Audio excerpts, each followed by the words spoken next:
I've had a bit of electrical fun recently with my machine tools. I needed to put some sort of switch on the mill, and that was an ease stop combined with a no volt release switch. And there I just had to work out what the little A1 tag was for. And I guess the wiring other than that was fairly straightforward. And then I need to put a remote control pod together for my variable frequency drive for the Myford lathe. You'll see what happened with that one. It was just a matter of working out where to put the variable resistor, the 10k pot, and then the drum switch. I bought a drum switch, and I spent longer mechanically fitting those two items into a box than I did doing the actual wiring. But you'll see how I got on with that one. And that lathe has yet to have an e-stop. That's still on a mains plug which goes directly into the inverter. So switch on the mains and the inverter powers up. But it's fairly safe in that the reversing switch is accessible, so I can knock that off if necessary. Anyway, it'd be safer with an e-stop on it. And so here's a little bit of a video clip of that last bit, including my findings after having connected the wires and wondering, you trying to figure out which end of a pot is the end that you're turning it to when you're turning the pot. And you know what, I gave up and just thought I'm going to wire it. It's got a 50-50 chance of going the right way. It didn't.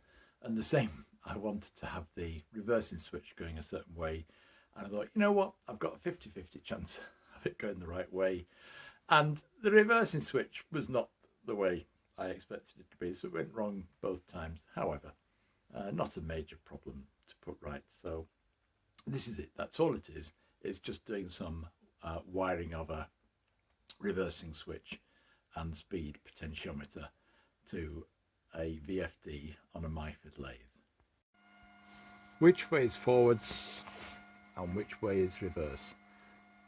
I've got a standard barrel switch on the other lathe, not Dixon Bates, whatever it's called.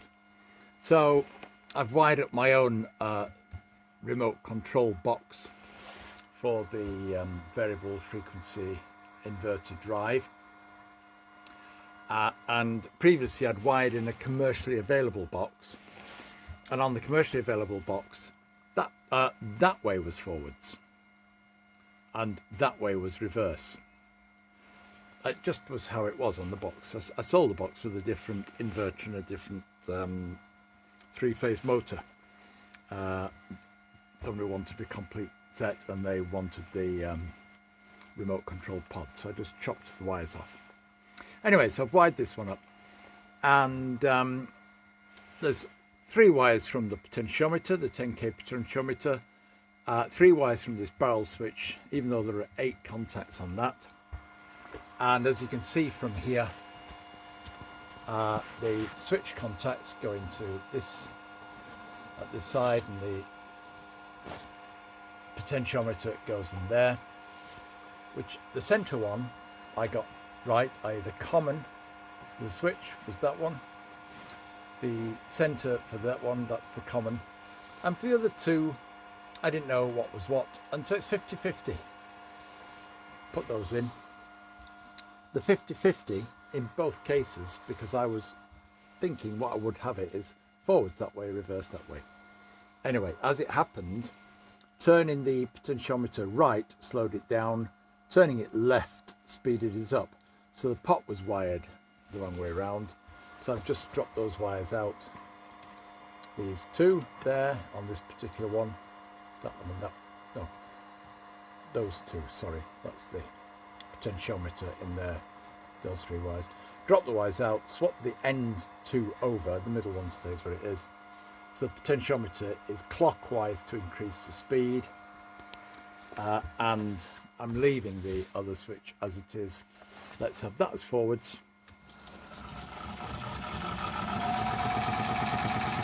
and in the middle position of the potentiometer it's 300 RPM.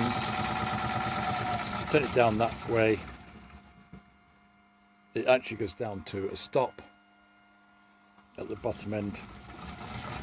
Turn it up to the far right,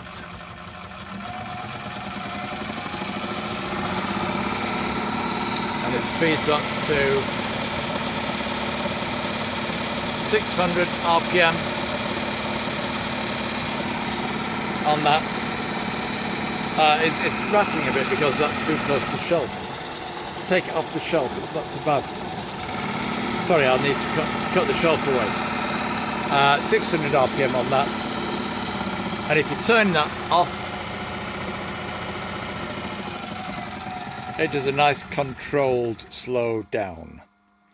The one thing I've not got on here, which I've got the device available, is an e-stop switch to give me a sudden brake, because I've not cut any power to the variable frequency drive inverter, and so that's still on the end of the plug, and I'm thinking I ought to have the e-stop switch, but it has a no volt release function in that if this is set to forwards, turn it down to a reasonable speed, and I turn off at the switch, this is if the e-stop was working, I'd stop much more quickly, and then I turn the switch on, you find that this does not start going forwards, so you have to turn it to 0 and then turn it on again to get it to work. So it has a, the inverter includes a no volt release sort of function. Anyway, there we go. So in my box, remote box, turning the switch to the right, or the arrow on the switch to the right, makes it go forward, and I've got my remote pod for that wired up.